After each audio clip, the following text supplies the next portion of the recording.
Natanong din si Ogie Alcacid kung mapapanood ba siya sa show na pansamantalang papalit sa kanila, pero hindi ang sagot niya. Wala rin siyang alam sa detalye sa show na papalit muna sa It's Showtime, dahil wala naman daw sinasabi sa kanila.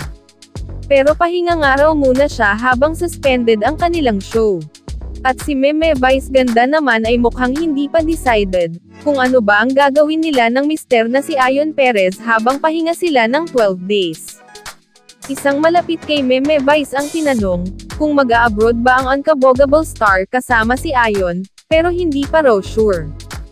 Isang insider ng ABS-CBN ang tinanong kung may big media launch ba ang It's Your Lucky Day, nina Luis, Melay, Robbie, pero wala pa raw plano sa bagay na yon.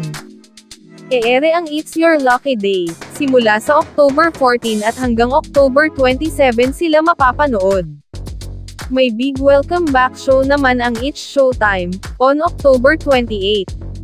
Tahimik pa si Luis Manzano tungkol sa It's Your Lucky Day, na sinasabing papalit muna sa It's Showtime, na hindi muna e-ere simula sa October 14 dahil sa 12-day suspension ng MTRCB.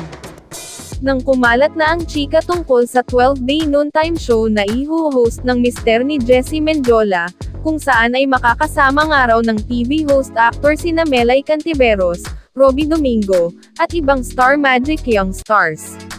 Mukhang mas gusto niyang manahimik muna sa pagpalot ng temporary noontime show nila sa It's Showtime.